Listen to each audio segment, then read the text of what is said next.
ሰላም በያላችሁበት በድጋሚ እንዴት ቆይታችኋል ተመልካቾቻችን? ከኢትዮጵያ ቴሌቪዥን 7 ሰዓት ሆኖ የምዕራፍ 2 ዜና ኢትዮጵያ ከመላው ኢትዮጵያ ወደ እናንተ መድረስ ጀምሯል።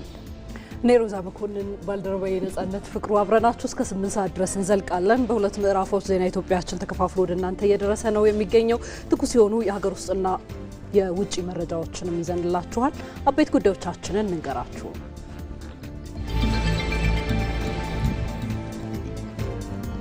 የፌዴሬሽን ምክር ቤት አፈ ጉባኤ አገኘሁ ተሻገር በኢትዮጵያ የሀገረ መንግስት ግንባታውን እውን ለማድረግ የህብረ ብሔራዊ ትርክትን ማጠናከር እንደሚገባ ተናገሩ።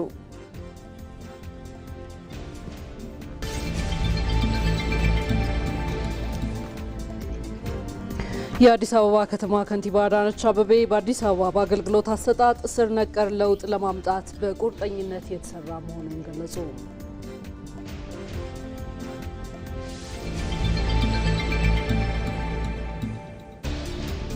በአማራ ክልል መንግስትና በአማራ ፋኖ ህዝባዊ ድርጅት መካከል የተደረሰው ዘላቂ የሰላም ስምምነት ለክልሉ ህዝብ እፎይታን የሚሰጥ መሆኑን ርዕሰ መስተዳደር አረጋ ከበደ ገለጹ።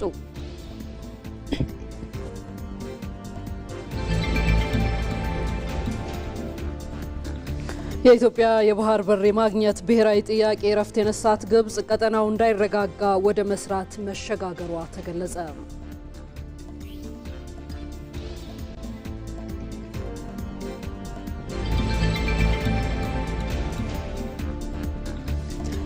ከውጭ ፕሬዝዳንት ቭላዲሚር ፑቲን የዩክሬንን ጦር ከዶንባስ ግዛት ለቆ በራሱ ካልወጣ ሩሲያ በኃይል አካባቢውን ለመቆጣጠር እቅድ እንዳላት ተናገሩ።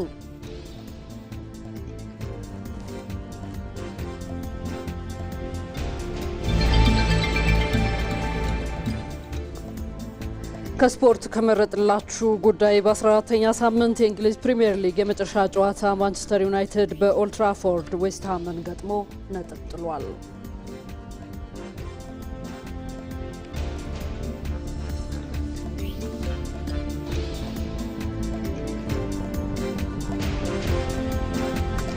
ተመልካቾች ከዚህ ከዋናው ስቱዲዮ በቀጥታ ወደ እናንተ ከምናደርሳቸው ዜናዎቻችን ባለፈ በቀጥታ መስመሮቻችን ባልደረቦቻችን ወደ እናንተ ዜናዎችን እያደረሱ ቆይታ ያደርጋሉ። እናስተዋውቃችሁ። የስርዓተ ምህዳር አገልግሎት ክፍያ ረቂቅ አዋጅ የተፈጥሮ ሀብትን በተለይም በአግባቡ ለማልማትና ለመጠበቅ አስተዋጽኦ የጎላ ስለመሆኑ ተጠቁሟል። ረቂቅ አዋጁ ምን ጉዳዮችን አካቷል የሚለውን ባልደረባችን አባዲ ወይናይ በቀጥታ መስመራችን ተገኝቶ መረጃዎችን የሚያካፍለን ይሆናል። በሌላኛው የመስመራችን ላይ ዛሬ በአጀንዳነት በዋና ርዕሰ ጉዳይነት ያነሳ ነው የብሔር ብሔረሰቦችና ሕዝቦች ቀን በማዕከላዊ ኢትዮጵያ ክልል በድምቀት ይከበራል። ከዛ ጋር ያይዘን ህብረ ብሔራዊነት መገንባት ላይ ትኩረቱን አድርጓልና ከዛ ጋር የተነሱ ሀሳቦችን እንዲያብራሩልን የፌዴሬሽን ምክር ቤት ጽህፈት ቤት ዋና ኃላፊ ትግሉ መለሰን እዚህ ስቱዲዮ ጋብዘናቸዋል። ተጨማሪ የሆኑ ማብራሪያዎች ወደ ኋላ ላይ የሚያደርሱን ይሆናል። በተጨማሪም በአማራ ክልል መንግስትና በአማራ ፋኖ ህዝባዊ ድርጅት መካከል ዘላቂ የሰላም ስምምነት ተደርጓል። ይህ ዘላቂ የሰላም ስምምነት ምንድነው ይዞ የሚመጣው የሚለውን እንመለከታለን። በዚህ ጉዳይ ላይ እንግዲህ የፖለቲካ ሳይንስ ምሁሩ ደያሞ ዳሌ ተጨማሪ ሀሳቦችን በቀጥታ መስመራችን ከሐዋሳ ስቱዲዮ ተገኝተው መረጃዎችን የሚያካፍሉን ይሆናል። የተወደዳችሁ ዜና ኢትዮጵያችን እየተከታተላችሁ ትገኛላችሁ። በማዕከላዊ ኢትዮጵያ ክልል የብሔር ብሔረሰቦችና ሕዝቦች ቀን በድምቀት ይከበራል። ያንን ትኩረት በማድረግ ከሆሳዕና ባልደረባችን ብሩክ ተስፋዬ ዜና ኢትዮጵያችንን እኛ ከአዲስ አበባ እሱ ከሆሳዕና እየመራ አብረን የምንዘልቅ ነው የሚሆነው። አብራችሁን ቆዩ። ወደ ቀዳሚው ጉዳይ እናልፋለን። የስርዓተ ምህዳር አገልግሎት ክፍያ ረቂቅ አዋጅ የተፈጥሮ ሀብቶችን በአግባቡ ለማልማትና ለመጠበቅ አስተዋጽኦ የጎላ ስለመሆኑ ተጠቁሟል። በረቂቅ አዋጁ ላይ ትኩረት ያደረገ የውይይት መድረክም ተካሂዷል። በውይይቱ ከተለያዩ ተቋማት የመጡ ባለድርሻዎች የተሳተፉ ሲሆን አዋጁ በተለይም ለሀገር የላቀ ፋይዳ ያለው ስለመሆኑ ነው የተገለጸው። እዚህ ጉዳይ ላይ ቆይታ እናደርጋለን። በዚህ ጉዳይ ላይ ተጨማሪ መረጃ ላይ ያደርሰን ሪፖርተራችን አባዲ ወይናይ በቀጥታ መስመራችን ላይ ይገኛል። አባዲ እንዴት ውለሃል? በተለይም የስርዓተ ምህዳር አገልግሎት ክፍያ ረቂቅ አዋጅ በዘርፉ ያለውን ጥቅም ለማጠናከር ምን ያህል ያግዛል ተባለ? በተጨማሪም ደግሞ ቋሚ ኮሚቴውስ ምን ሀሳቦችን በዚህ ጉዳይ ላይ አነሳ የሚለውን መረጃዎችህን ብታካፍለን። አመሰግናለሁ። እንግዲህ አንቺም ቀደም ብለሽ እንደጠቀሽው በተወካዮች ምክር ቤት የውሃ መስኖ ቆላማ አካባቢና አካባቢ ልማት ጉዳዮች ቋሚ ኮሚቴ እንዲሁም ደግሞ የፕላን በጀትና ፋይናንስ ጉዳዮች ቋሚ ኮሚቴ በጋራ በመሆን የአካባቢ ጥበቃ ባለስልጣን ያዘጋጀውን የስርዓተ ምህዳር አገልግሎት ክፍያ ረቂቅ አዋጅ ላይ የውይይት መድረክ ሲካሄድ ነበር። በዚህ የውይይት መድረክም የተለያዩ ባለድርሻ አካላት ተገኝተው ሀሳባቸውን ሲያካፍሉ ነበር። በዚህ መድረክ እንደተገለጸ ከሆነ ኢትዮጵያ የስርዓተ ምህዳሯ ሰፊና የተለያዩ ስርዓተ ምህዳሮችን የያዘች ሀገር ስለመሆኗ ተገልጿል። ታዲያ እነዚህ ስርዓተ ምህዳሮች ዘላቂነትና ቀጣይነት ባላቸው መልኩ ማስጠበቅ የሁሉም ኃላፊነት መሆኑን ነው ሲገለጽ የነበረው። ይህ ረቂቅ አዋጅ መዘጋጀቱም ኢትዮጵያ ያላትን የስርዓተ ምህዳር ዘላቂነትና ቀጣይነት እንዲኖረው ከፍተኛ አስተዋጽኦ ያለው ስለመሆኑ ነው ሲገለጽ የነበረው። በተለይም ደግሞ ባለድርሻ አካላት እንደገለጹት ከሆነ ኢትዮጵያ ያላትን የስርዓተ ምህዳር ቀጣይነት እንዲኖረው ለማስቻል ሁሉም ባለድርሻ አካላት በትብብር ሊሰራው የሚገባ ጉዳይና አስፈላጊና ወቅታዊ ጉዳይ መሆኑን ነው ሲያነሱት የነበረው። ይህ ረቂቅ አዋጅ መዘጋጀቱም አጠቃላይ በአሰራሩ ግልጽነት ለማስፈንና የተለያዩ ስርዓቶችን በተናከረ መልኩ ተግባራዊ ለማድረግ ከፍተኛ አስተዋጽኦ እንዳለው ሲገልጹ ነበር ማለት ነው። በተለይም ደግሞ የአካባቢ ጥበቃ ባለስልጣን አመራሮች እንደገለጹት ከሆነ ይህ ረቂቅ አዋጅ ኢትዮጵያ ተግባራዊ ማድረግ ከጀመረች በርካታ ጥቅሞችን ልታገኝባቸው እንደምትችል ሲያብራሩ ነበር። በተለይም ኢትዮጵያ ያላትን የስርዓተ ምህዳር ተፈጥሮ ቀጣይነት እንዲኖር ለማስቻል ከፍተኛ አስተዋጽኦ ያለው ከመሆኑ ጋር ተያይዞ ኢትዮጵያ ተግባራዊ እያደረገችው ያለውን የአረንጓዴ ልማት ቀጣይነት እንዲኖር ከፍተኛ አስተዋጽኦ እንዳለው ጠቅሷል። በተለይም እንደሚታወቀው ኢትዮጵያ ባለፉት ዓመታት በአረንጓዴ አሻራ አማካኝነት በርካታ ስራዎችን ስታከናውን ነበር። ከ48 ቢሊዮን በላይ የሚሆኑ ችግኞችን ስትተክል ነበር። ታዲያ እነዚህ አጠቃላይ ቀጣይነት እንዲኖራቸው ለማስቻል ከዛ ባሻገርም በአካባቢ ስነ ምህዳር ላይ ያላቸውን አስተዋጽኦ የጎላ እንዲሆን ለማስቻል ረቂቅ አዋጅ መዘጋጀቱ ከፍተኛ አስተዋጽኦ እንዳለው ጠቅሰዋል። ከዛ ባሻገርም ደግሞ በላይኛው ተፋሰስ አካባቢ የሚገኙ አካባቢዎች ለታችኛው ተፋሰስ ከፍተኛ ጠቀሜታ ያላቸውን ስራ ይበልጥ እንዲሰሩና በዚህ ደግሞ በሚሰሩት ስራ ክፍያ እንዲያገኙ ለማስቻል የበኩሉን አስተዋጽኦ እንደሚጫወት ተገልጿል። ይህ ደግሞ አጠቃላይ በዘርፉ የተሰማሩ አካላትን የተለያዩ የፋይናንስ ምንጭ እንዲያገኙ ለማስቻል ከዛ ባሻገርም ደግሞ የተለያዩ ኢንሴንቲቭ ወይም ደግሞ በአበረታቻ እንዲያገኙና በስራቸው ላይ ቀጣይነት ኑሯቸው እንዲሰሩ ለማስቻል ከፍተኛ አስተዋጽኦ ይኖራል ሲሉ ሀሳባቸውን ሲያነሱ ነበር። በተለይም ደግሞ የቋሚ ኮሚቴዎቹ አመራሮች እንደገለጹት ከሆነ ይህ ረቂቅ አዋጅ መዘጋጀቱ ኢትዮጵያ ያላትን ስራ ይበልጥ ቀጣይነት እንዲኖር ለማስቻል ከዛ ባሻገርም በሀገር አቀፍ ደረጃ የሚሰሩ ስራዎች ተጠናክረው እንዲቀጥሉ ለማስቻል ከፍተኛ አስተዋጽኦ ያለው ከመሆኑ ጋር ተያይዞ ለተግባራዊነቱ ሁሉም የበኩል ሊወጣ እንደሚገባ ይህ ረቂቅ አዋጅ በተጠናከረ መልኩና ግልጽነት በሰፈነበት መልኩ ወደ ስራ እንዲገባ ለማስቻል ሁሉም የበኩል ሊወጣ እንደሚገባ ሀሳባቸው ሲያነሱ ነበር። በተለይም እነዚህ ቋሚ ኮሚቴዎች እንደገለጹት ከሆነ ኢትዮጵያ ያላትን የስራ ይበልጥ ለማጠናከር ሁላችንም የሚጠበቅብንን ሀገራዊ ኃላፊነት እንወጣለን። ቋሚ ኮሚቴዎቹም ድጋፋቸውን በቀጣይነት አጠናክረው እንደሚቀጥሉ ሲገልጹ ነበር ማለት ነው። ይህ ረቂቅ አዋጅ ወደ ስራ የሚገባ ከሆነ ኢትዮጵያ ያላትን ብዝሃ ህይወት ይበልጥ ለመጠበቅ ከዛ ባሻገርም በተፈጥሮ ሀብትና በአፈር ስራ በአካባቢ ጥበቃ የሚሰራውን ስራ አጠናክራ ለማስቀጠል ከፍተኛ አስተዋጽኦ እንዳለው በዘርፉ የተሰማሩ አካላትም የተለያዩ የፋይናንስ አቅርቦትን በማጠናከር ያላቸውን ስራ ለማገዝ ከፍተኛ እምርታ ይጫወታል ሲሉ ሀሳባቸውን ሲያነሱ ነበር ማለት ነው። ይህ ረቂቅ አዋጅ ላይ በርካታ ሀሳቦችም ሲነሱበት ነበር። ዲወይናይ ስለ መረጃዎች እናመሰግናለን። ቀጥለናል። በአዲስ አበባ እንደ ፕሮጀክቶች ሁሉ በአገልግሎት አሰጣጥም ስር ነቀል ለውጥ ለማምጣት በቁርጠኝነት እየተሰራ መሆኑን ከንቲባ አዳነች አቤቤ ገለጹ። ከንቲባዋ በአርቲፊሻል ኢንተለጀንስ የበለጸገ ዘመናዊ አዲስ የሲቪል ምዝገባ ስርዓትን አስጀምረዋል። አዲሱ የምዝገባ ስርዓት የዘመኑ ቴክኖሎጂ የተደረሰበትን አሰራር በመከተል ባለጉዳዮች ቢሮ መገኘት ሳይጠበቅባቸው በቤታቸው ሆኖ አገልግሎቱን ማግኘት የሚያስችል ነው። አዲስ አበባ የስማርት ሲቲ ከተማነት ለያዘችው ጉዞ አንዱ መንገድ መሆኑን የገለጹት ከንቲባዋ የሲቪል ምዝገባ ስርዓትን ወደ አዲስ ምዕራፍ የሚያስገባው እንደሆነም ጠቁመዋል።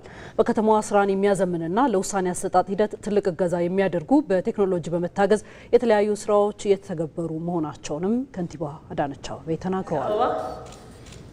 በአገልግሎትም ጭምር ልክ እንደ ፕሮጀክቶቿ ስር ነቀል ለውጥ ለማምጣት ቆርጣ ተነስታለች። ለማሳያም ሰሞኑን ብቻ የሚደረጉት የስራ እንቅስቃሴዎች እና የተገኙ ውጤቶችና ይፋ ተደርገው እንደ አዲስ የተጀመሩ ስራዎች ምስክሮች ናቸው። ከገቢዎች ቢሮአችን ትልቅ ዜና ሰምታችኋል።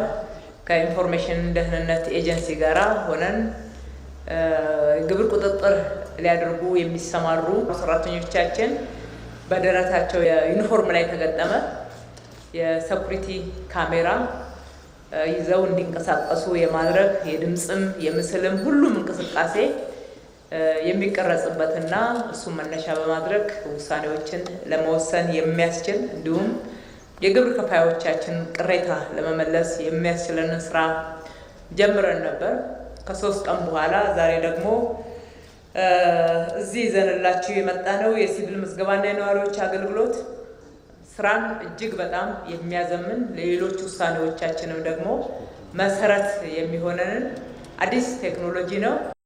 አዲሱ የምዝገባ ስርዓት ነዋሪው በቀላሉ ለብልሹ አሰራር እንዳይጋለጥና ያለ መጉላላት የመንግስት አገልግሎትን በቀላሉ እንዲያገኝ የሚያደርግ መሆኑንም ከንቲባዋ ተናግረዋል።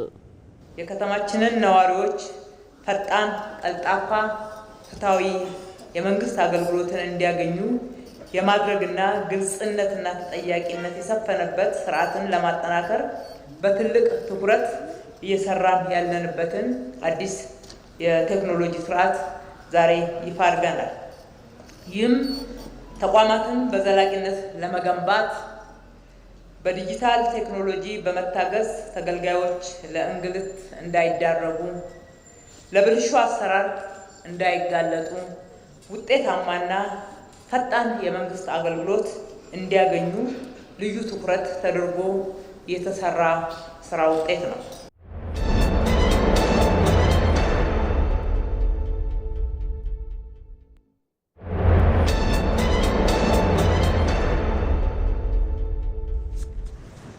ዜና ኢትዮጵያችን ወደ አጀንዳ ጉዳዩ ተሻግሯል። በዛሬው የአጀንዳ ጉዳያችን ህብረ ብሔራዊ ትርክትን ማጠናከር ላይ ከቀጣዩ የብሔር ብሔረሰቦችና ህዝቦች ቀን በዓል ጋር አስተሳስረን የምንመለከተው ይሆናል። ከሱ ጋር ወደ ተገናኙ ዘገባዎችን እንለፍ ወይም ያንን እናስቀድም።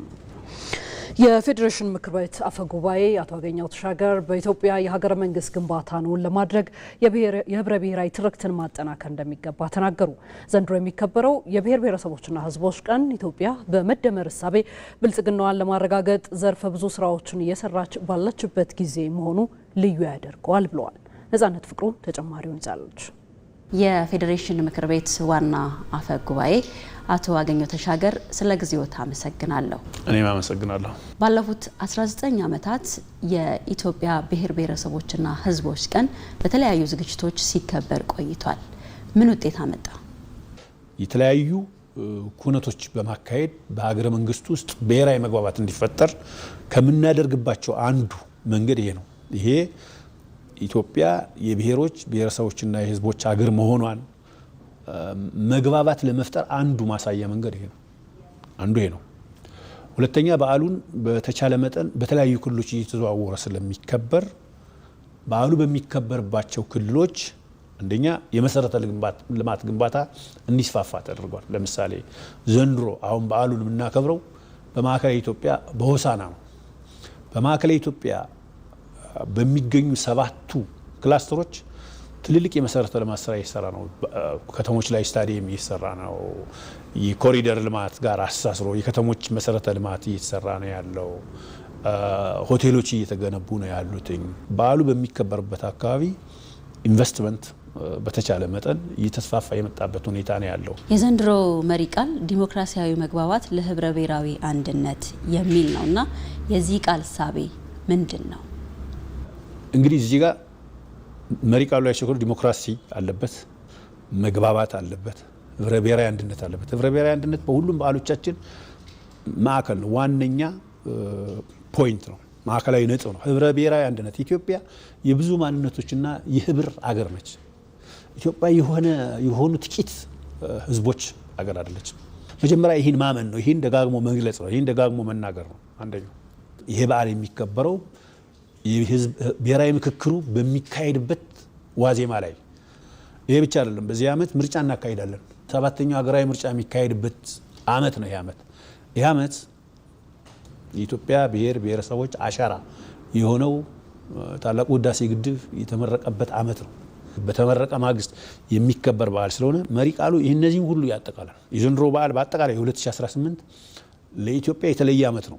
ኢትዮጵያ በጣም በርካታ ለውጥ ያመጣችበት፣ ስለዚህ በመግባባት ደረጃ እንደ ሀገር ትልቅ አንድነታችንን ያሳየንበት፣ ወንድማማችነታችንና አብሮ መቆማችንን ያሳየንበት ስለሆነ የተለየ ያደርገዋል። በመደመር መንግስት የፖለቲካ የኢኮኖሚ እሳቤ ውስጥ የምትገኘው ኢትዮጵያ ቀጣይነቱ የተረጋገጠ ህብረ ብሔራዊ አንድነትን ባረጋገጠ መልኩ ጠንካራ ሀገረ መንግስት ለመገንባት ምን እያከናወነች ነው? በሀገረ መንግስት ግንባታ የዜጎች ተሳትፎ እጅግ በጣም ወሳኝ ነው።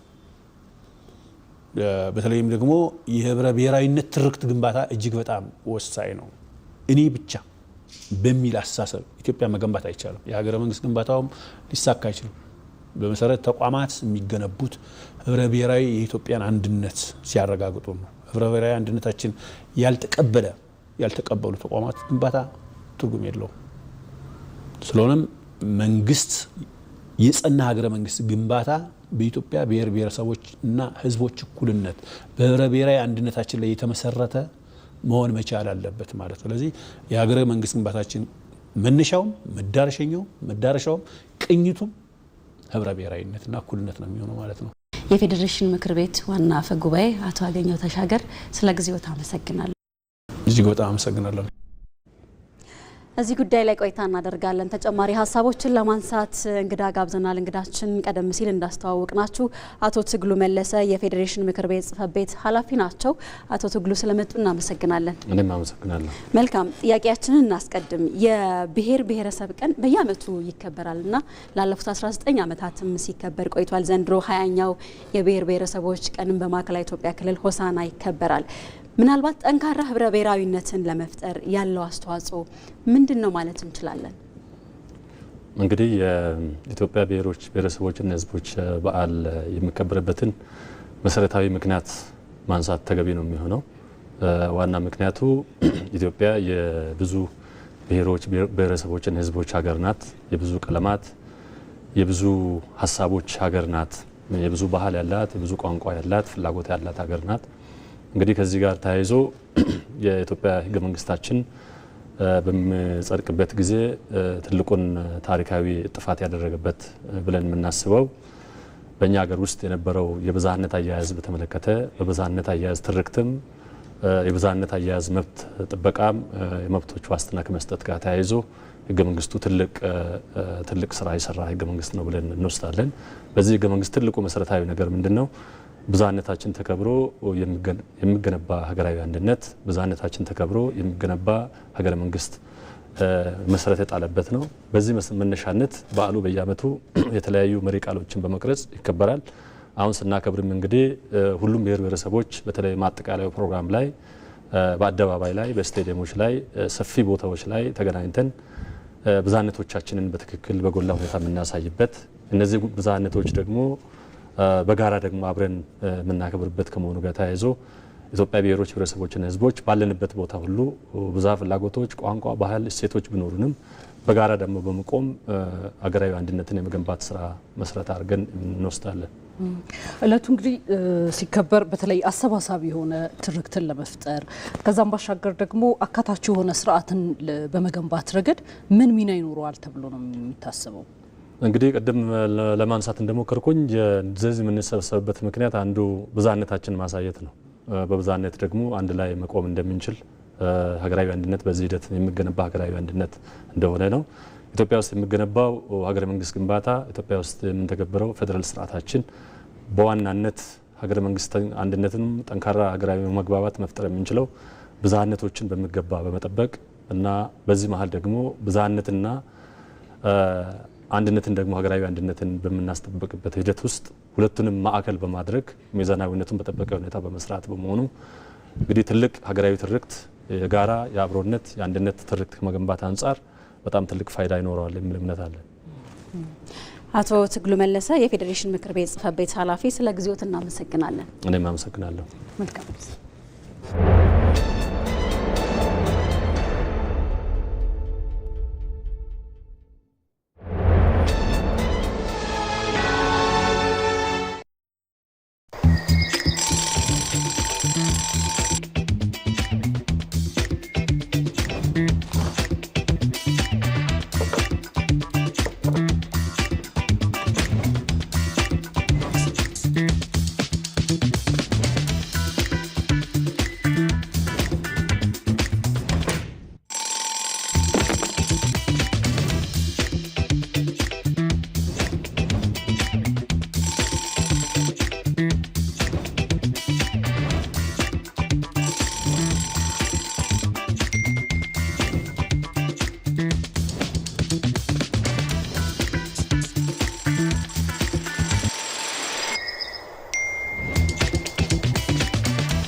የደሞዝ ክፍያ በሲቢኢ ብር ለሚቀበሉ ደንበኞች አሁን ሁሉም ቀሏል። በሲቢኢ ብር ፕላስ በኩል እስከ 4 ወር ደሞዝ ብድር በአንድ ወስደው ያሻዎትን ቀን የደሞዝ ቀን ያድርጉት።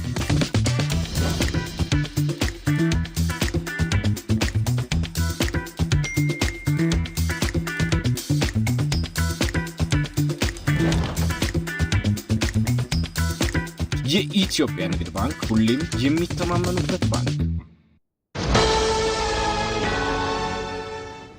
ዜና ኢትዮጵያችን ላይ ትገኛላችሁ። ከአጀንዳ ጉዳያችን ወጣ ብለናል። በአማራ ክልል መንግስትና በአማራ ፋኖ ህዝባዊ ድርጅት መካከል የተደረሰው ዘላቂ የሰላም ስምምነት ለክልሉ ህዝብ እፎይታን የሚሰጥ መሆኑን ርዕሰ መስተዳድር አረጋ ከበደ ገለጹ። በሁለቱ ወገኖች መካከል በአፍሪካ ህብረትና በኢጋድ አደራዳሪነት ድርድር ሲካሄድ የቆየ ሲሆን በትናንትናው ዕለት ዘላቂ የሰላም ስምምነት ተፈርሟል። ወንዶሰን አፈወርቅ በአማራ ክልል መንግስትና በአማራ ፋኖ ህዝባዊ ድርጅት አፋሕድ መካከል በአፍሪካ ህብረትና ኢጋድ አደራዳሪነት ሲካሄድ የቆየው ድርድር ፍሬ አፍርቷል። የክልሉ መንግስትና የአማራ ፋኖ ህዝባዊ ድርጅት አፋሕድ ዘላቂ የሰላም ስምምነትም ተፈራርመዋል። በዚህ ወቅት የአማራ ክልል ርዕሰ መስተዳድር አረጋ ከበደ ከግጭት ከጉዳት ውጪ የሚያተርፍ እንደሌለ ገልጸዋል። ርዕሰ መስተዳድሩ የሰላም ስምምነቱ መፈረም ሁሉንም አትራፊ ማድረጉንም ነው ያስታወቁት። ሁለቱ ተፋላሚ ወገኖችም ሆኑ በዚህ ውስጥ የሚኖረው ህዝባችን በብዙ ጉዳትን ያስከትል ካልሆነ በስተቀር ማንም ከግጭት አያተርፍ። አሸናፊም ተሸናፊም የለም። በግጭትም ተጀምሮ በግጭት የተናቀቀ ጥቅምም መብትም የለም። ነገር ግን ዛሬ እንዳደረግነው በሰላም ሁላችንም እናተርፋለን። ከዚህ ማንም ያተርፋል። መንግስት ያተርፋል። ለህዝብ ጥያቄ አለም ብለው ከዚህ ቀደም ግጭቱ የነበሩ ወንድሞቻችንም በትልቁ ያተርፋሉ። ሌላው ቀርቶ በትልቁ ደግሞ ህዝባችን በእኛ ግጭት ምክንያት ሁለመናው እያጣ ያለው ህዝባችን ደግሞ በትልቁ ያተርፋል። በትልቁ እፎይታን ያገኛል። ስምምነቱ ለህዝቡ ትልቅ እፎይታን የሚሰጥ መሆኑን የተናገሩት ርዕሰ መስተዳድር አረጋ ከበደ ሌሎች በጫካ ያሉ ታጣቂዎችም ወደ ሰላም እንዲመጡ ጥሪ ያቀረቡ ሲሆን በሂደቱም ህዝቡ የበኩሉን እንዲወጣም ጠይቀዋል።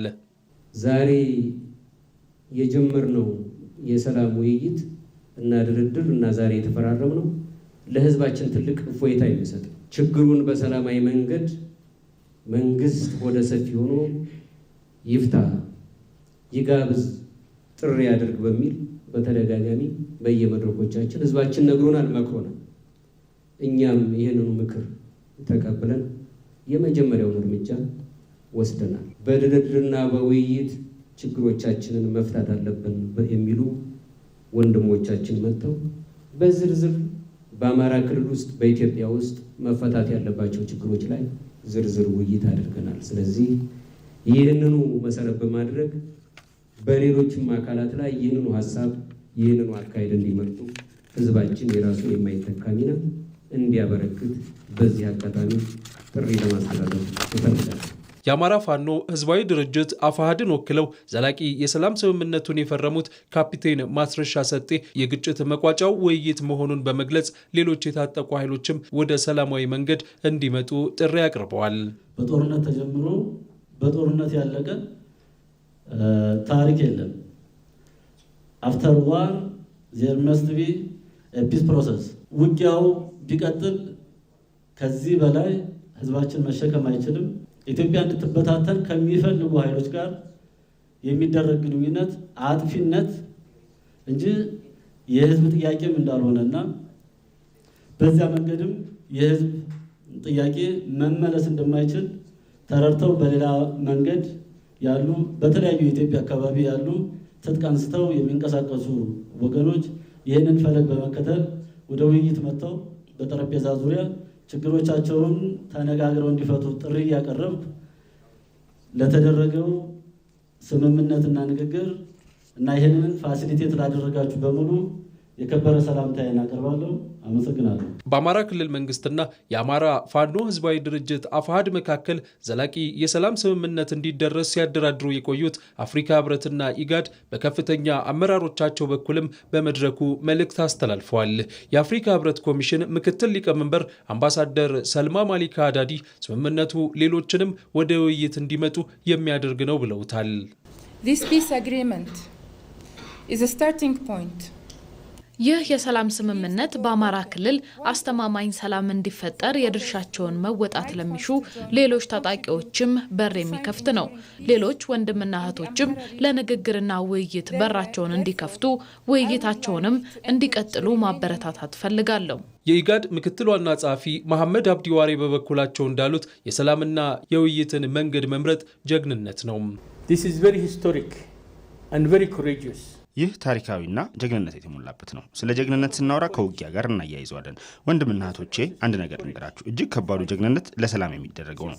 ለራስ ያለን የገዘፍ አመለካከት ወደ ጎን ማድረግ፣ ፊት ለፊት መነጋገርና ከልዩነት ይልቅ አንድ የሚያደርጉንን ነገሮች ማየት ይጠይቃል። በአማራ ክልል መንግስትና በአማራ ፋኖ ህዝባዊ ድርጅት አፋሕድ መካከል የተደረሰው ዘላቂ የሰላም ስምምነት በክልሉ የተጀመረውን የሰላም ጥረት ያጠናክረዋል ተብሎ ታምኖበታል። በተያያዘ ዜና በአማራ ክልል መንግስትና በአማራ ፋኖ ህዝባዊ ድርጅት መካከል የተደረሰው ስምምነት የሰላም መንገድ ሁሌም ሁሉንም አሸናፊ እንደሚያደርግ ያሳየ ስለመሆኑ የሰላም ሚኒስቴር አስታውቋል።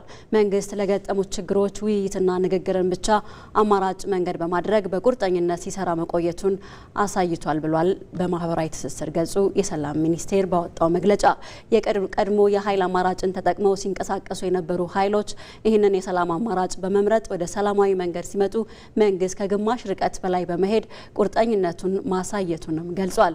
ይህ መንገድ በኢትዮጵያ የሰላም የፍትሐዊና የጋራ ተጠቃሚነትን የሚያረጋግጥ ስርዓትን ለመገንባት የሚያስችል ብቸኛው አማራጭ መሆኑንም መንግስት ያምናል ብሏል የሰላም ሚኒስቴር በመግለጫው። በዚህ አጠቃላይ መነሻ በአማራ ክልል ቀድሞ የኃይል አማራጭን ተጠቅመው ሲንቀሳቀሱ የነበሩ አካላት የኃይል አማራጭ ለህዝብ ሰላምና ለሀገሪቱ ብሔራዊ ጥቅም ደህንነት ፋይዳ እንደሌለው በማመን ወደ ሰላማዊ መንገድ በመምጣት ድፍረት ያለው ውሳኔ ወስነዋል ብሏል መግለጫው። ይህ የሰላም አማራጭ ሁሉንም አሸናፊ ስለሚያደርግ የሰላም ሚኒስቴር ለአማራ ብሔራዊ ክልላዊ መንግስትና ለአማራ ፋኖ ህዝባዊ ድርጅት ለወሰዱት ቆራጥ እርምጃ ያለውን አድናቆት ገልጿል። በሌላ በኩል አሁንም ቢሆን የትኛውም ጥያቄ ያለው አካል ለጥያቄው መልስ ለማግኘት ብቸኛ መፍትሄው ሁሉንም አሸናፊ የሚያደርገውን መነጋገርና መወያየትን መሰረት ያደረገ የሰላም መንገድ መሆኑን በማመን ኋላ ቀር የሆነውን የኃይል አማራጭ በመጠቀም የሚንቀሳቀሱ አካላት ተመሳሳይ የሰላም መንገድን እንዲመርጡ የሰላም ሚኒስቴር በማህበራዊ ትስስር ገጹ ባወጣው መግለጫ ጥሪውን አቅርቧል።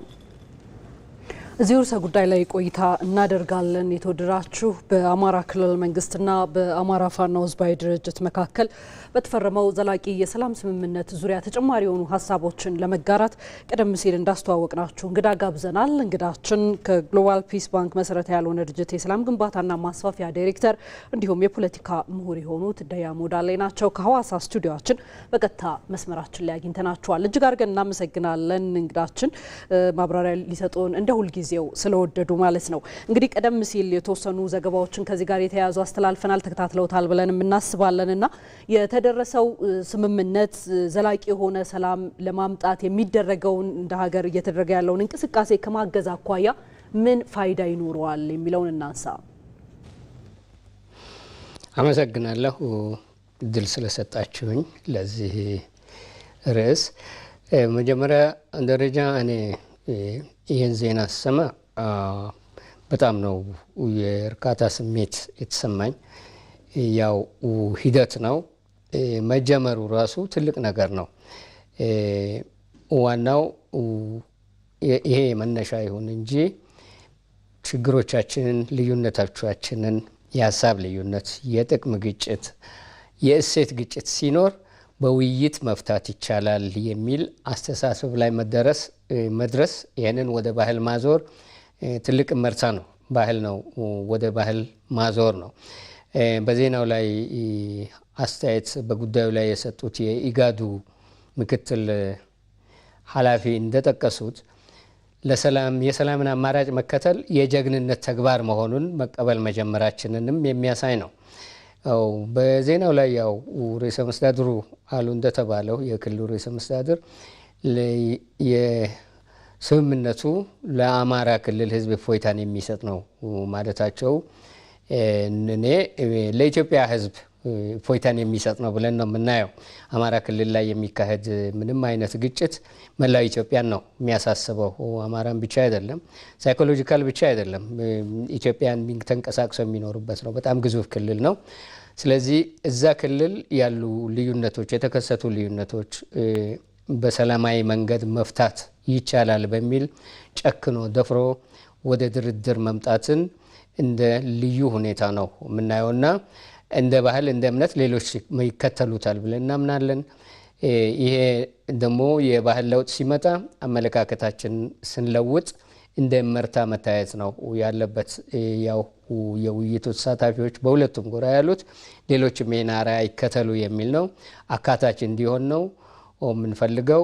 በዚህ የሁላችንም አስተሳሰብ ሰላም መምረጥን እንደ ሽንፈት ሳይሆን እንደ ጀግንነት የመቁጠር ልማድ መጀመሩን ወስደን በዚህ እይታችን በዚሁ ቃኝተን ሌሎች ወንድሞቻችን፣ እህቶቻችን፣ ልጆቻችን ይህን አርአያ እንዲከተሉ የምናበረታታበት ሂደት ነው ብዬ አስባለሁ።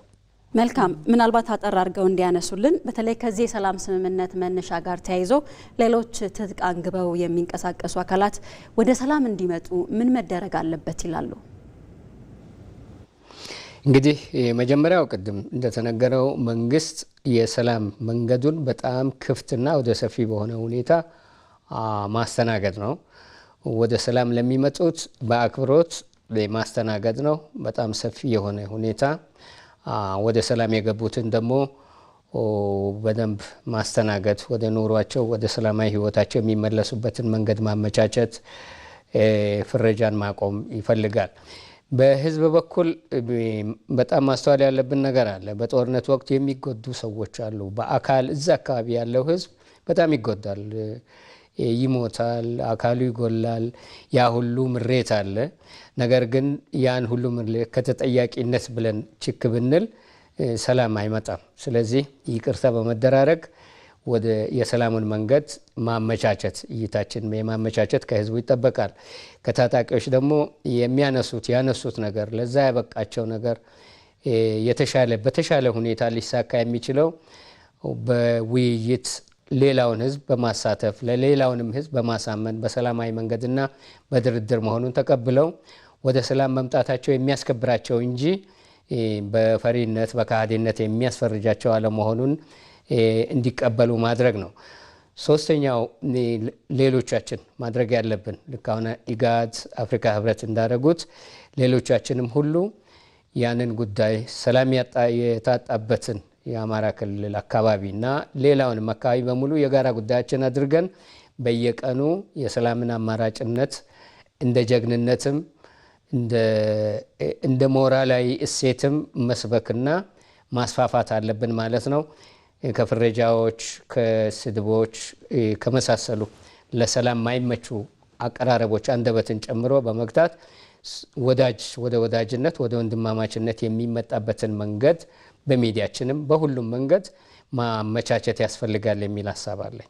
መልካም። በግሎባል ፒስ ባንክ መንግስታዊ ያልሆነ ድርጅት የሰላም ግንባታና ማስፋፊያ ዳይሬክተር ዳያሞ ዳሌ ከሐዋሳ ስቱዲዮ በቀጥታ መስመራችን ተገኝተው ላነሳንላችሁ ጥያቄ ምላሽ ስለሰጡ እናመሰግናለን። መልካም ቀን ይሁንልዎት።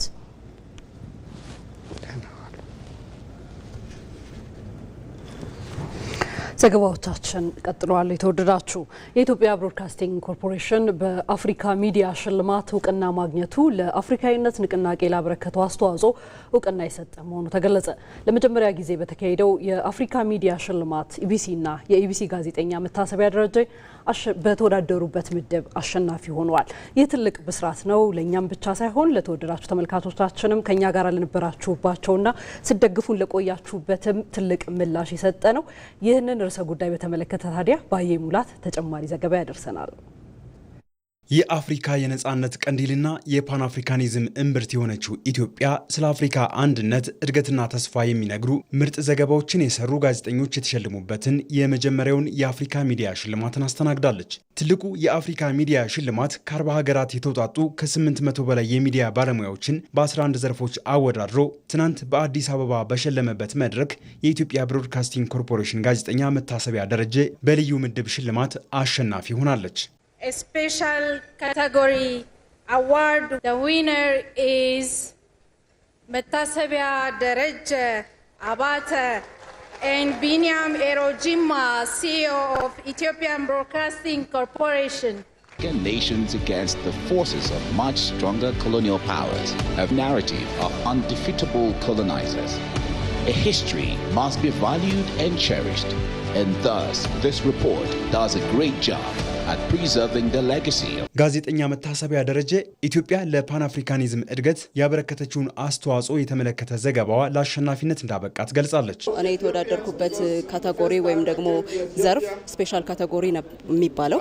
በዋናነት እኔ የሰራሁት የበርሊን ኮንፈረንስ ታሪካዊ አጋጣሚን በማንሳት ኢትዮጵያ ያን የቅኝ ግዛት አሰራርን ወይም ደግሞ አስተሳሰብን ምን ያህል ሰብራለች የሚለውን አሳይቼ አድዋ ትላንት ብቻ አይደለም፣ ነገር ግን ዛሬም በትልልቅ ፕሮጀክት ታላቁ የኢትዮጵያ ህዳሴ ግድብ አንዱ ማሳያ ነውና ያንን በማካተት የተሰራ ዘገባ ነበረ። አሸንፏል ማለት ነው። በመድረኩ በቅኝ ግዛት ዘመን ለድምፅ አልባ አፍሪካውያን ድምፅ የሆነው አሁንም የአፍሪካዊነት ንቅናቄን ከፍ ለማድረግ እየተጋ ያለው ኢቢሲ ሽልማት ተበርክቶለታል። ሽልማቱ ለእስካሁኑ አበርክቶው እውቅና የሰጠ ለላቀ ስራ ተነሳሽነትን የሚፈጥር መሆኑን የኢቢሲ የዜናና ወቅታዊ ጉዳዮች ተጠባባቂ ምክትል ዋና ስራ አስፈጻሚ ሰይድ ሞሄ ተናግረዋል። በቀደምት አፍሪካውያን የነጻነት ትግል ሲያደርጉ በነበረበት ወቅት የፓን አፍሪካኒዝምን በማቀንቀን ብዙዎቹ የአፍሪካ ሀገራት የነጻነት ተጋድሎ ሂደት ውስጥ የድል ዜናዎችን በማብሰር ጭምር የተሳተፈ በተለያዩ ቋንቋዎች ለአፍሪካውያን ተደራሽ የነበረ የሚዲያ ተቋም ነው። የቆየ ለአፍሪካ ያበረከተውን አስተዋጽኦ እውቅና መስጠት ነው። ሁለትም እንደገና አሁን በሀገራችን ካሉ ግንባር ቀደም የህዝብ ሚዲያ ነው። ስለዚህ በዛ መንገድ እየሰራ ያለውን ስራ የበለጠ አጠናክሮ እንዲቀጥል እድል የሚሰጠው ነው። የኛ ጋዜጠኛ የሆነችው መታሰቢያ ደረጀም ተሸላሚ መሆኗ ልዩ ኩራት እንዲሰማን አድርጎናል ማለት ነው። ኢቢሲ ኢትዮጵያ የአፍሪካዊነት ንቅናቄን ከፍ ለማድረግ እየተወጣች ያለውን ሚና ለዓለም ለማሳወቅና ለአፍሪካውያን የእርስ በርስ ትስስር መጠናከር የሚሰራ የፓን አፍሪካኒዝም ሚናውን እንደሚወጣም ገልጸዋል። ኢቢሲ የአፍሪካ ድምፅ ነበር፣ የአፍሪካ ድምፅ ነው፣ የአፍሪካ ድምፅ ሆኖ ይቀጥላል። ያልተነኩ የአፍሪካ ሀብቶችን በመግለጥ ግንባር ቀደም ሚና መውሰድ አለበት፣ የአፍሪካ ድምፅ መሆን አለበት በሚል ክቡር ጠቅላይ ሚኒስትራችንም ካሁን በፊት ያስቀመጡትን አቅጣጫ እሱን ለመተግበርም እየሰራ የሚገኝ የሚዲያ ተቋም ነው። አፍሪካውያን እርስ በርሳቸው እንዲተዋወቁ፣ በኢኮኖሚ እርስ በርሳቸው እንዲተሳሰሩ በማድረግ የአፍሪካን ገጽታ በመገንባት በአፍሪካ ላይ ሊሰሩ የሚገባቸውን ጉዳዮች በማጉላት በዛ ሂደት ውስጥ ኢቢሲ የሚጫወተው ሚና በጣም ትልቅ ነው ብለን እናስባለን። በዛ አግባብም ነው ትላልቅ የሪፎርም ስራዎችም እየተሰሩ ያሉትና ነገ የምናስባትን ኢትዮጵያን ነገ የምናስባትን አፍሪካን የተሻለ በማድረግ ሂደት ውስጥ የኢቢሲ ሚና በስፋት ጎልቶ እየወጣ ይሄዳል ብዬ ተስፋ አደርጋለሁ። በዛም አግባብ ነው እየተሰራ ያለው። የአፍሪካ ሚዲያ ሽልማት አፍሪካውያን ጋዜጠኞች የአህጉራቸውን ታሪክ ነጋሪ እንዲሆኑ የሚያበረታታ መሆኑን ተሸላሚ ጋዜጠኞች ተናግረዋል። የአፍሪካ መገናኛ ብዙኃን በደንብ የሚነቃቁበት ከመቼውም ጊዜ በላይ ፓን አፍሪካኒዝምን የሚያቀነቅኑበት የአፍሪካን እውነትም ለተቀረው ዓለም የሚገልጡበት ጥሩ ጊዜ መጥቶላቸዋል ብዬ አስባለሁ።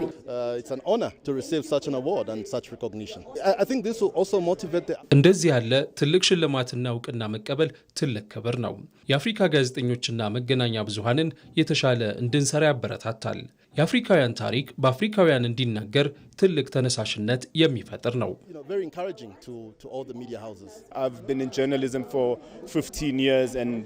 ላለፉት 15 ዓመታት በጋዜጠኝነት ሙያ ቆይቻለሁ። ይህ ለእኔ ትልቁ ሽልማት ነው። ዜኖፎቢያን ስለመከላከል ወቅታዊ ፕሮግራም ሰርችን የተሸለምኩት። ይህ መገናኛ ብዙኃን መናገር ብቻ ሳይሆን መፍትሄ አመላካች እንደሚሆንም ያሳያል። የመጀመሪያውን የአፍሪካ ሚዲያ ሽልማት የቀድሞ የአፍሪካ ታላላቅ መሪዎች ፋውንዴሽኖች፣ የአፍሪካ ብሮድካስቲንግ ህብረትና የሩሲያው የሚዲያ ተቋም አርቲ በጋራ አዘጋጅተውታል። ከዚህ ጉዳይ ሳንወጣ የአፍሪካ ሚዲያ ሽልማት አህጉሪቱ በዓለም የመረጃ መድረክ እያደገ የመጣውን ተጽዕኖ ፈጣሪነቷን በግልጽ የሚያሳይ መሆኑን የመንግስት ኮሚኒኬሽን አገልግሎት ሚኒስትር እናት አለም መለሰ ተናግረዋል። The recognition of African media is merely a ceremonial gesture. It is a powerful affirmation. የአፍሪካ የሚዲያ ሽልማት የአፍሪካን የወደፊት እጣ ፈንታ በሚወስኑ ስራዎች የሚዲያ ተጽዕኖ ፈጣሪነቱን በግልጽ ያሳየ መድረክ ነው። ሚዲያ መረጃ ከመስጠት ባለፈ ልማት፣ ዲሞክራሲና መልካም አስተዳደር እንዲመጣ ሚናው የጎላ ነው። ሽልማቱ የአፍሪካን እውነት በመዘገብ ረገድ ቀጣይ ትውልድንም የሚያነሳሳ ነው። በተጨማሪም ኢትዮጵያ አንድነት፣ ትብብርና የጋራ እድገትን ባስቀደመ መርህ በአዲስ ምዕራፍ ላይ እንደምትገኝም ገልጸዋል። አንድነትን፣ ትብብርና የጋራ እድገትን መርህ በማድረግ ኢትዮጵያ በአዲስ ምዕራፍ ላይ ትገኛለች። ይህ ራዕይ የማይጨበጥ አይደለም፣ የሚታይና የሚዳሰስ ነው። በከተማችን ላይ ማየት ይቻላል። በተለይም አዲስ አበባ የለውጥ ተምሳሌት መሆን ችላለች። ከዚሁ ጋር ተያይዞ በፈጣን እድገት ላይ ባለችው አዲስ አበባ የሚከናወኑ ስራዎች ለሌሎች ሀገራት ምሳሌ መሆን የሚችል ነው ሲሉ ለአፍሪካ ሚዲያ አዋርድ የመጡ የተለያዩ ሀገራት ተወካዮች ተናግረዋል። አስተያየቶቻቸውን ተከታትለን እንመለስ። ሁልጊዜም ወደዚህ በመጣው ቁጥር የአዲስ አበባን እድገት እየተመለከትኩ ነው። ለመጀመሪያ ጊዜ በአፍሪካ ህብረት ስብሰባ ነበር የመጣሁት። በየቦታው ግንባታዎች እየተከናወኑ አይቼ ነበር። በእውነት በከተማዋ ከጊዜ ወደ ጊዜ የሚታየው ለውጥ የሚገርም ነው። Addis Ababa is a small heaven down here. አዲስ አበባን ትንሿ የምድር ገነት ብንላት ማጋነን አይሆንም። በአሁኑ ሰዓት በአፍሪካ ደረጃ እንደ አዲስ አበባ ያደገ ከተማ አላውቅም። መንገዶቹ በጣም ንጹህና ውብ በመሆናቸው ስትንቀሳቀስ መንፈስን ያድሳል። በታክሲ እንኳን ስንቀሳቀስ ገንዘብ አልያዝኩም ብል የማያውቁኝ ሰዎች ሁሉ ችግር የለውም እኔ እከፍላለሁ ነው የሚሉኝ። ይህ በጣም የሚደንቅ ነው። ኢትዮጵያውያን በጣም ደስ የሚሉ ህዝቦች ናቸው። አዲስ አበባ ስመጣ ይህ የመጀመሪያዬ ነው። በመዲናው አዲስ አበባ ለሌሎች አፍሪካ ሀገራት ጥሩ ምሳሌ መሆን የሚችል ስራ እየተሰራ መሆኑን መታዘብ ችያለሁ። ሁሉም ሰው ጓደኛ ነው የሚሆንህ። ለመጀመሪያ ጊዜ እንደመጣሁ አልተሰማኝም። እዚህ በቆይታዬ ያየሁት ሁሉም ነገር አስደንቆኛል። የቀድሞ የፓን አፍሪካን አቀንቃኝ መሪዎች ቤተሰብ አባላት የአድዋ ድል መታሰቢያን ጨምሮ በአዲስ አበባ የተለያዩ አካባቢዎችን እየጎበኙ ይገኛሉ። የቀድሞ የፓን አፍሪካን አቀንቃኝ መሪዎች ቤተሰብ አባላት የኳሜ ንኩርማ፣ የጁልየስ ኔሬሬ፣ የኮሎኔል ሞሐመድ ጋዳፊና ሌሎች መሪዎች ቤተሰብ አባላት ናቸው የአድዋ ድል መታሰቢያን የጎበኙት። በአፍሪካ ለመጀመሪያ ጊዜ በአዲስ አበባ በተካሄደው የአፍሪካ ሚዲያ አዋርድ ተሳታፊ የነበሩ ልኡካን ናቸው የአድዋ ድል መታሰቢያን የጎበኙት። ዘገባዎቻችን ቀጥለዋል። ወደ ሌላ ርዕሰ ጉዳያችን እንሻገር። ኢትዮጵያን ከማተራመስ ያልቦዘነችው ግብጽ ቀጠናው እንዳይረጋጋ ወደ መስራት ተሸጋግራለች። የአባይን ውሃ በተመለከተ በውጭ ጉዳይ ሚኒስትሯ በኩል ለውይይት አንቀመጥም ማለቷም ከቅኝ ግዛት አስተሳሰብ አለመነጠሏን አሳይቷል። ከትላንት እስከ ዛሬ ኢትዮጵያ ላይ ቅጥረኞቿን ማሰማራት የማይታክታት ግብጽ ከአባይ ውሃ ባሻገር የኢትዮጵያ የባህር በር የማግኘት ጉዳይ እረፍት እንደነሳትም አሳብቃለች። ሀብታሙ ተክለስላሴ በዚህ ርዕሰ ጉዳይ ላይ ተጨማሪ ዘገባ ያደርሰናል።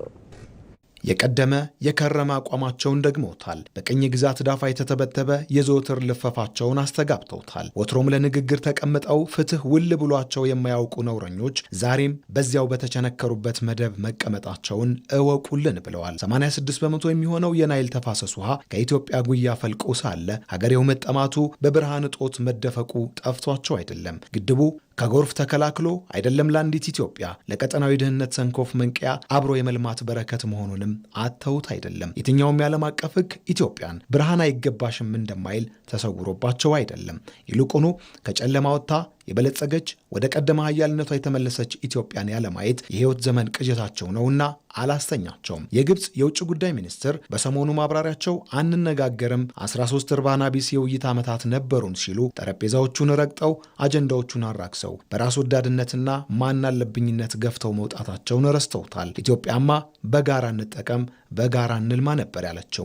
እርግጥ ነው በድርድርና ውይይቶች አዘናግቶ በከንቱ ክርክር አዳክሞ ግድቡን የማጨናገፍ ህልማቸው ከስሟል። ህዳሴ ኢትዮጵያን ብሎ ተጠናቋል። እናም ለንግግር መቀመጡ እውነት ነው እርባና ቢስ ይሆናል። የአሁኑ አመጣጥ ግን ለቅሶው የፍየሉ አይደለም እንዲሉ ግድቡ አይደለም፣ ንግግሩም አይደለም፣ አባይ ብቻ አይደለም፣ ሌላኛው የኢትዮጵያ ህልውና በያኝ ቀይ ባህር ነው። እስከዛሬ በዘለቀው ኢትዮጵያን የማዳከም የማተራመስ ሴራቸው እንዲህ ባለው ሰሞን ሲበረቱበት ደግሞ ነገሩን ቁልጭ አድርጎ ያወጣዋል። ነጻ ታወጣለህ ይሄንን ክልል ነጻ ታወጣለህ ያንን እያሉ አገሪቷ ለመረበሽና መረጋጋት እንዳይኖርና ያው በድህነት እንድንቆይ ማድረግ ይፈልጋሉ። ጠረጴዛው ስር ብዙ ገንዘብ እንደሚተላለፍ እናውቃለን። ይሄን የምናውቀው ምንድነው? በተለይ ለምሳሌ የግብጽ መሪ የሚባሉት በመካከለኛ ሚድ ሌቭል ያሉትም የሚናገሩት ነገር አለ። ኢትዮጵያን በጦርነት አናሸንፋትም 2500 ማይልስ ወይም ረጅም ኪሎ ሜትር ነው ያለችው መሳሪያም ልከን ማሸነፋችንም ስለዚህ ውስጥ አበጣብጠን ያለውን ቅራኔ ከፍ በማድረግና በማናከስ በማባላት ህዝቡን አዳክመን ልናሸንፋት እንችላለን የሚል አቋም ነው ያላቸው። ቀኝ እንዳልተገዛን ረስተው ሌሎች ነፃ እንዲወጡ እንዳላጀገን ዘንግተው ስለ የትኛው የቅኝ ግዛት ውል እንደሚያወሩ አያውቁትም። የኢፌዴሪ ውጭ ጉዳይ ሚኒስቴር እንዳለው የተሳሳተውን መንገድ የነገ መዳረሻ አድርገው መያዛቸው የሚኮንን ነው። ተግባር ፍላጎትን ገለጠ እንዲሉ በሀገር የተጠለሉ በፖለቲካ የተጀቦኑ በነፃ አውጪ ስም የተለወሱ ባንዳዎችን ሲያበረቱ ሲያበራክቱ አይዞኝ ግፉ ሲሉ አንድነታችን ላይ ቆምረው ህብረታችንን ሲያራክሱ መተማመኛቸው እነሱ ናቸው። ከክፍፍላችን ጀርባ ከመለያየታችን ግርጌ ከጦር መማዛችን ፊት ያሉት እነሱ ናቸው። ባንዳው ሲፋቅ በግብጾቹ ቀቢጸ ተስፋ የተለወሰ ኢትዮጵያን የመበተን ውጥን የተነቀሰ ነው። በተሰፈረለት ልክ የሚሟሟት ውዷን ሀገር ለሆዱ አሳልፎ የሰጠ ይሄ መንግስት የግብጽን መንግስት ምን ስለከለከለ የኢትዮጵያ ጂኦፖለቲካል ባላንጣዎችን ምን ስለከለከላቸው ነው ታጣቂዎቹን የሚደግፉት? እዚህ ሀገር ላይ የኢትዮጵያ መንግስት ጦርነቶቹን በሙሉ ባንድ ቋንቋ ጭጭ ሊያደርጋቸው የሚችልበት አንድ እጁ ላይ ያለ ቱል አለ እኮ። በቃ እኔ የህዳሴ ግድብ የአባይ ወንዝ ተጠቃሚነቴን አቆሚያለሁ ከባህር በር ጋር የተያያዘ ጥያቄን አንስቻለሁ ማለት በቂ በቃ ይሄንን ማለት የመንግስትን ስልጣን ያጸናል፣ የህዝብን ተጠቃሚነት ደግሞ አንደርማይን ያደርጋል። ስለዚህ ታጣቂዎቹ የሚደገፉት ለስልጣን እንዲበቁ አይደለም፣ ነፃ ህዝባቸው እንዲያወጡ አይደለም፣ እንዲለሙ አይደለም። ዋናው የሚደገፉበት ምክንያቱም የሻዕቢያ መንግስትም የግብጽ መንግስትም የሚያተርፉት በተዳከመች በፈረሰች እየደቀቀች ባለች ሀገር ነው የሚያተርፉት። ትርፋቸው እዛ ላይ የሚመነጨው። ግብጾቹ በቀነጨረ ፖለቲካ የተከፋፈለ ትውልድ፣ የተበተነች ሀገር፣ የቆረቆዘ መንደር፣ የወደመ ሰፈር በኢትዮጵያ ማየት የማይተኙለት ህልማቸው፣ የማያንቀላፉለት ስሁት መሻትና የደነደነ ፍላጎታቸው ነው። አሁን ደግሞ ዓለምም በግልጽ እንደሚያየው በኢትዮጵያ ባንዳዎቿን ተማምና ቀለብ ሰፍራ መፍረሳችንን ብትጠባበቅም አልሆን አለና ወደ ቀጠናውም ተሸጋገረች። ትላንት የአባይ ውሃን አጣለሁ ስጋት በወኪሎቿ ባንዳዎች በየምሽጉ ሲያርመሰምሳት፣ ዛሬ ደግሞ ኢትዮጵያ ወሳኙን በር ካገኘች የሚል ፍራቻ ወደ ጎረቤት ሀገራትም ተሸጋግራ ግጭት ወደ መጥመቁ ቀጠናው እንዳይረጋጋ ወደ መስራቱ እንዳስገባት በግልጽ ማየት ይቻላል። የዘወትር ግብራቸው እናውቅ ያሉት ሞያቸው ይኸው ነው። ለግጭት ጠማቂ ለርኩስ መልእክተኛ ቀለብ መስፈሩም ይቀጥላል። ባንዳ ማብዛቱም የማይቀር ነው። ትላንት ኢትዮጵያውያን ተደምረው ሲቆሙ እንዴትም ቢቆምሩ የቱንም ያህል ቢያሴሩ የትም እንደማይደርሱ ታይቷልና ብቻ የኢትዮጵያውያን ጸንቶ መቆም የቅዠቱ ማርከሻ መፍትሄ ነው። በአፍሪካ ለመጀመሪያ ጊዜ ታሪኳን በራሷ ብዕርና ድምጽ ለመጻፍ የቻለችበት የፓን አፍሪካ የሚዲያ ሽልማት ለማስተናገድ የተመረጠችው አዲስ አበባ የላቀ ኃላፊነቷን በብቃት እየተወጣች እንደምትገኝ የመንግስት ኮሚኒኬሽን አገልግሎት ገለጸ። አዲስ አበባ በቅርብ ዓመታት ያሳየችው ፈጣን የለውጥ ጎዳናና ከዓለም አቀፍ ከተሞች ጋር የሚወዳደር እድገት ማስመዝገቧ የአየር መንገዷ ቀልጣፋ አገልግሎትና መሰል ስራዎች ይህንን መድረክ እንድታዘጋጅ ማስቻሉንም አገልግሎቱ ባወጣው መግለጫ አሳውቋል። ይህ ሽልማት ትክክለኛ የአፍሪካ ፍላጎት መገለጫ እንዲሆን ታስቦ የተዘጋጀ ሲሆን ከ40 ሀገራት የተውጣጡ ከ800 በላይ የሚዲያ ባለሙያዎች በተለያዩ ዘርፎች የተሳተፉበት እንደሆነም አሳውቋል። ዓላማውም አፍሪካውያን ስለ ማንነታቸውና ስለ አፍሪካ ሕዝቦች ደማቅ ማንነት በራሳቸው እንዲተርኩ የሚያስችላቸውን እድል መፍጠርና በሚዲያ ዘርፍ የሚታየውን የፈጠራ ስራና ጥራት በማወደስ ጭምር የሙያውን ደረጃ ከፍ ማድረግ ስለመሆኑ አገልግሎቱ በመግለጫው አሳውቋል። ይህንን የጋራ ራዕይ ወደ ተግባር በመለወጥ ተሳትፎ ላደረጉና ላዘጋጁ አካላትም አገልግሎቱ ምስጋናውን አቅርቧል። የተወዳችሁ ዜና ኢትዮጵያችንን እየተከታተላችሁ ትገኛላችሁ። ቀደም ሲል እንዳስተዋወቅናችሁ ዜና ኢትዮጵያችን የሚመራው በጥምረት ነው። 20ኛው የብሔር ብሔረሰቦችና ሕዝቦች ቀን በሚከበርበት በማዕከላዊ ኢትዮጵያ ሆሳዕና ከተማ ላይ የዜና ኢትዮጵያ በብሩክ ተስፋ የሚመራ ይሆናል። ወደዛኛው ስቱዲዮ እናሻግራችሁ።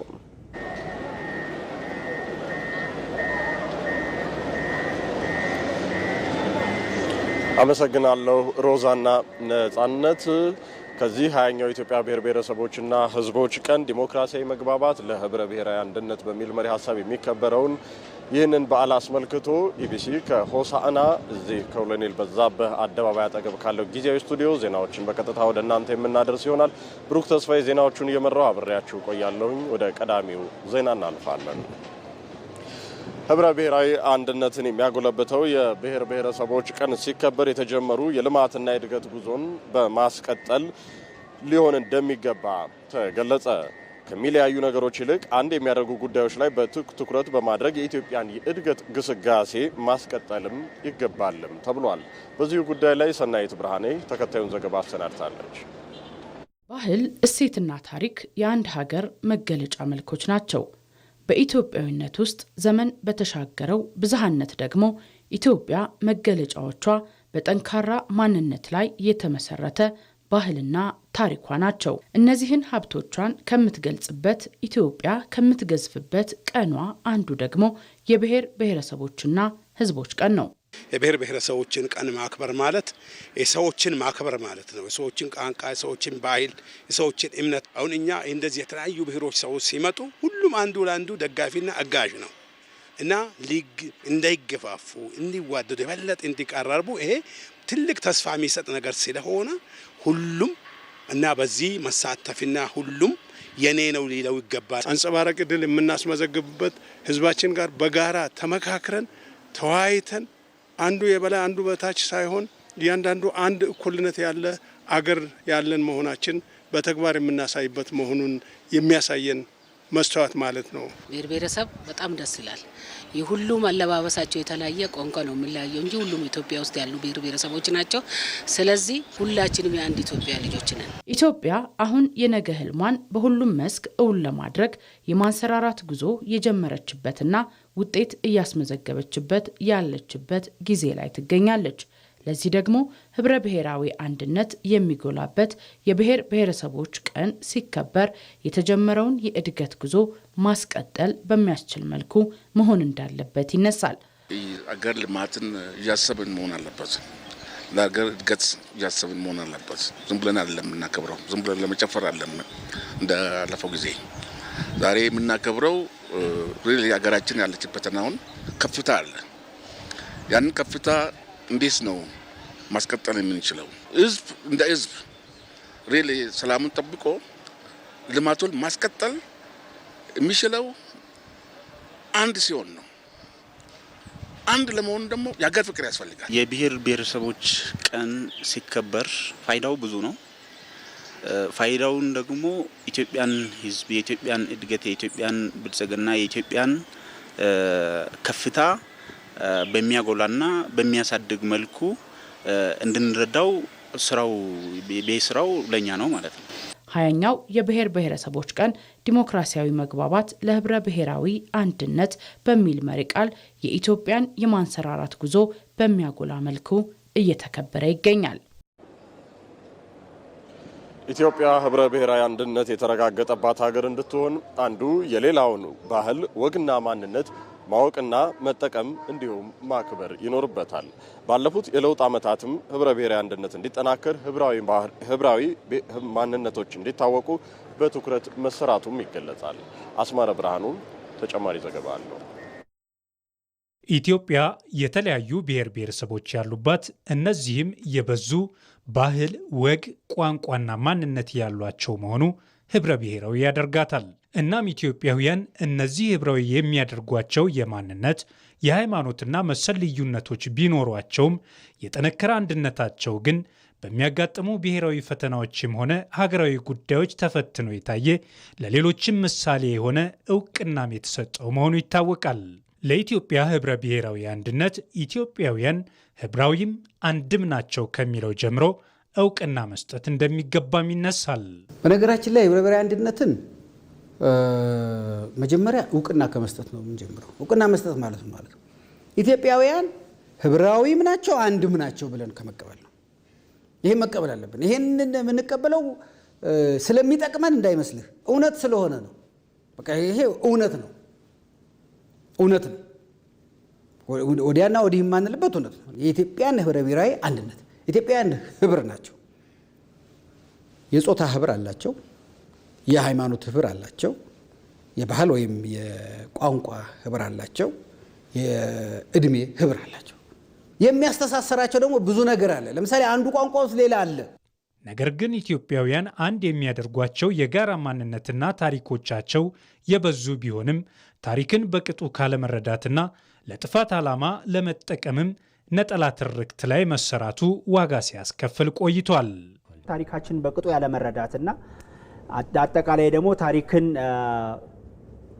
በነጠላ ትርክት የመተረክና የጋራ ታሪክ እንደሌለን አይነት የፖለቲካ ተዋሶን የፖለቲካ ዲስኮርስ ውስጥ ያለው የጋራ ታሪክ የሌለን አይነት ህዝቦች ሆኖ የቀረበው በዘመናት ውስጥ ያልነፍልበት የታሪክ ምዕራፍ ውስጥ ኢትዮጵያዊነት ዲፋይን የተደረገበት ወይም ኢትዮጵያዊነት የተበየነበት የታሪክ ስሁት አረዳድ ይመስለኛል። ህብራዊነታችንና አንድነታችን ተጣጥመው እንዲሄዱ አንዱ የሌላውን ባህልና ማንነት ይበልጥ እንዲያውቀው ባለፉት የለውጥ ዓመታት በትኩረት እንደተሰራበትም ይገለጻል። አንድነታችን ህብረ ብሔራዊነታችንን ሳይጠቀልለው፣ ህብረ ብሔራዊነታችን አንድነታችንን ሳይከፋፍለው፣ አንድነቱ የመተሳሰሪያ ጠንካራ አቅም ሆኖ ህብራዊነቱ ልዩ ልዩ ሆነን እንደ ጥለት የመዋቢያ ወይም የተለያየ ጸጋ ባለቤት የመሆኛ ጌጥ ሆኖ የኖርንበት ነው። ለዚህ እውቅና መስጠት ነው። ለዚህ እውቅና መስጠት የመጀመሪያው ነው፣ ቅድም እንዳነሳሁልህ። ሁለተኛው ምንድን ነው? ይሄን እውቅና የሰጠኸው ነገር ተጠናክሮ እንዲቀጥል መስራት ማለት ነው። አሁን የለውጡ አንዱ ትሩፋት የምታመጣው እዚህ ጋር ነው። ለውጡ አንዱ እንደ ዋና ቁም ነገር አድርጎ እየሰራበት ያለው የኢትዮጵያውያንን ህብረ ብሔራዊ አንድነት መገንባት ነው። ህብረ ብሔራዊ አንድነትን የመገንባት ስራ የምንለው መጀመሪያ እውቅና መስጠት፣ ከዛ ይሄ ነገር የበለጠ እንዲጠነክር፣ አንዱ ሌላውን የበለጠ እንዲያውቀው፣ የሱ የኔ ነው፣ የኔም ለካ የሱ ነው፣ እሱ ጋር የኔ ጉዳዮች አሉ፣ እኔም ጋር የሱ ጉዳዮች ለካ አሉ፣ ብዙ ነገር ለካ አንድ የሚያደርጉን ጉዳዮች አሉ፣ ብዙ ነገር ለካ የጋራ ነገሮች አሉን፣ ብዙ ነገሮቻችን ለካ ተመሳሳይነት አላቸው የሚለው ነገር የበለጠ እድሉን የመስጠት እነዚህን የማበረታታት እነዚህ ላይ የመስራቱን ስራ ደግሞ በለውጡ ውስጥ ዋና ቁም ነገር ሆኖ ሲሰራ ነበር። የኢትዮጵያውያን የተለያዩ ባህል፣ ወግ፣ ታሪክና ማንነት ህብረ ብሔራዊት ኢትዮጵያን መፍጠር ችሏል። እዚህ ኢትዮጵያ የተለያዩ ህዝቦች፣ የተለያዩ ብሔር ብሔረሰቦች የሚኖሩባት ልዩ ሀገር ናት። ይሄ ልዩነት ደግሞ ወደ አንድነት ሲመጣ ህብረ ብሔራዊት ኢትዮጵያን ፈጥሯል። በዚህ ህብረ ብሔራዊት ኢትዮጵያ ውስጥ ደግሞ በሰሜንም፣ በደቡብም፣ በምስራቅም፣ በምዕራብም በመካከለኛውም ኢትዮጵያ ያሉ ህዝቦች ኢትዮጵያ እንድትሰኝ ያደረጋትን በባህል፣ በታሪክ፣ በስልጣኔ፣ በወግና በስርዓት ውስጥ የራሳቸው ድርሻ ያሉ ህዝቦች ናቸው እና ይሄ ልዩነታችን የውበታችን መገለጫ ነው። ኢትዮጵያን ህብራዊም የተጠናከረ አንድነት ያለባትም ሀገር አድርጎ ማስቀጠል የዚህ ትውልድ አደራ ነው። ለሃያኛው የብሔር ብሔረሰቦችና ህዝቦች በዓልን ለማክበር ሆሳዕና ከተማ ዝግጅቷን ማጠናቀቋን የሆሳዕና ከተማ ከንቲባ ሳሙኤል ሽጉጤ ገለጹ። ሆቴሎች፣ እንግዳ ማረፊያ ቦታዎችና በዓሉን ማክበሪያ ስፍራዎች በበቂ ሁኔታ መዘጋጀታቸውንም ገልጸዋል። በዓሉ በሆሳዕና ከተማ መከበሩ ለከተማዋ ትልቅ መነቃቃትን የፈጠረ መሆኑንም ከንቲባው አክለዋል።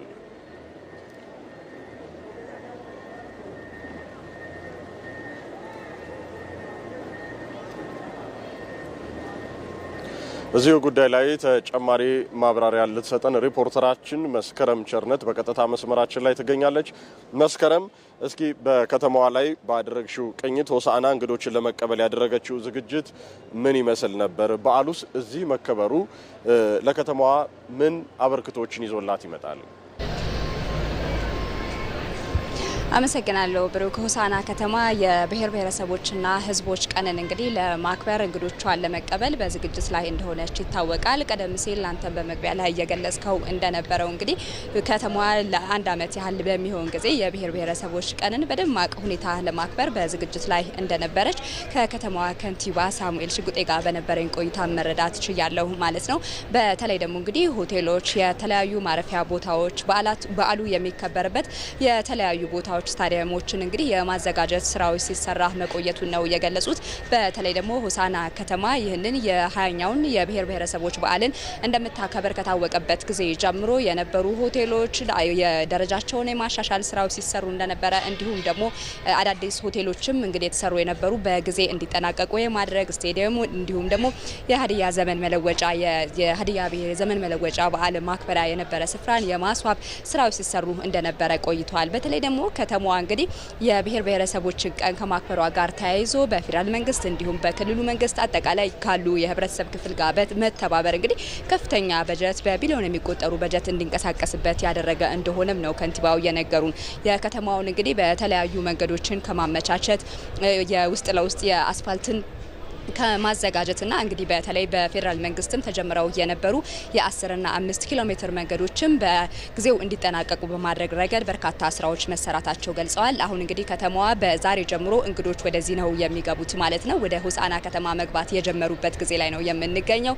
በከተማዋ ሶስቱም አቅጣጫዎች እንግዲህ እንግዶች ወደ ከተማዋ እየገቡ ነው። እንግዲህ አሁን ላይ መግባት የሚጀምሩበት ሰዓት ላይ ነው ያለ ነው ማለት እንችላለን። በዚህ ረገድ እንግዲህ ሆቴሎችን፣ የማረፊያ ቦታዎችን፣ የመጸዳጃ የህዝብ መጸዳጃ ስፍራ ስራዎችን አጠቃላይ ከተማው ላይ የሚተላለፉበትን እንግዶች መስመሮች ሁሉ የማዘጋጀት ስራ መሰራት ችሏል ማለት ነው። እኛም ዞር ዞር ብለን ስንንቀሳቀስ እንግዲህ የተለያዩ እንቅስቃሴዎችን እየተመለከትን ነበረ። የከተማው ህዝብም እንግዶችን ለመቀበል በጉጉት እየጠበቀ እንደሚገኝና እንግዲህ በተለይ በኢትዮጵያዊነት እንግዳ ተቀባይነት መስተንግዶ ለመቀበል ዝግጁ መሆናቸውንም ጭምር የተረዳንበት ነው ማለት ይቻላል። አሁን እኛም ከዚህ በኋላ እንግዲህ ወደ አንደኛው የከተማዋ መግቢያ በር ላይ ሄደን እንግዶች ጋር አቀባበል ስነስርዓቱን የምንካፈል ነው የሚሆነው። ለሰዓቱ ያሉ መረጃዎች ግን እነዚህ ናቸው።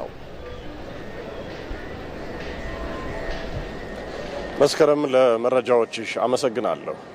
ክቡራን ተመልካቾቻችን ከኢትዮጵያ ብሮድካስቲንግ ኮርፖሬሽን 20ኛውን የኢትዮጵያ ብሔር ብሔረሰቦችና ህዝቦች በዓልን ምክንያት በማድረግ ከሆሳዕና ጊዜያዊ ስቱዲዮ ዜና ኢትዮጵያን እየመራሁላችሁ ብሩክ ተስፋዬ ከእናንተ ጋር ቆይታ አደረኩኝ። ወደ ዋናው ስቱዲዮ እናምራ። ሮዛና ነጻነት ወደ እናንተ ላቀብላችሁ። ብሩክ እናመሰግናለን ቆይታ ስላደረክ። ተመልካቾቻችን አሁን ደግሞ ወደ ውጭ ዜና እናልፋለን። ፕሬዚዳንት ቭላዲሚር ፑቲን የዩክሬን ጦር ከዶንባስ ግዛት ለቆ በራሱ ካልወጣ ሩሲያ በኃይል አካባቢውን የመቆጣጠር እቅድ እንዳላት ተናገሩ። ዩክሬን አሜሪካ የጀመረችው የሰላም ድርድር እውን እንዲሆን ያላት ፍላጎት ኪየቭን እንድታጣ ሊያደርጋት እንደሚችል የፈረንሳይና የጀርመን መሪዎች አስጠንቅቀዋል። በሌላ በኩል ፕሬዚዳንት ፑቲን ሀገራቸው ከህንድ ጋር ያላትን የጦር ንግድ ትብብር ለማጠናከር ኒው ዴሊ መግባታቸውም ተነግሯል። በስፖርት ከያዝንላችሁ ጉዳይ በ14ኛ ሳምንት የእንግሊዝ ፕሪሚየር ሊግ የመጨረሻ ጨዋታ ማንቸስተር ዩናይትድ በኦልትራፎርድ ዌስትሃምን ገጥሞ ነጥብ ጥሏል። ሁለቱም ቡድን 1-1 ባቻ ውጤት ወጥተዋል። ከጨዋታው በኋላ አሰልጣኝ ሩበን አሞሪም በውጤቱ መበሳጨታቸውንና ቡድኑ የወጥነት ችግር እንዳለበትም ተናግረዋል። ተመልካቾች 6 ሰዓት የጀመረው ዜና ኢትዮጵያ ከመላው ኢትዮጵያ በሁለት ምዕራፎች ወደ እናንተ እየደረሰ ቆይታ አድርጎ ተጠናቋል። እኔ ሮዛ መኮንን፣ ባልደረባዬ ነጻነት ፍቅሩ እንዲሁም ዳይሬክተሮቻችን ቃሲምና አስራት ከመላው የስቱዲዮ ባለሙያዎች ጋር እንዲሁም ከዋና አዘጋጇ መታሰቢያ ደረጀ ጋር አብረናችሁ ቆይታ አድርገን ነበረ። ከኛ ጋር ወዳችሁ ፈቅዳችሁ አብራችሁን ስለነበራችሁ እጅግ አድርገን እናመሰግናለን። መልካም ሙሉ ተመኝተናል።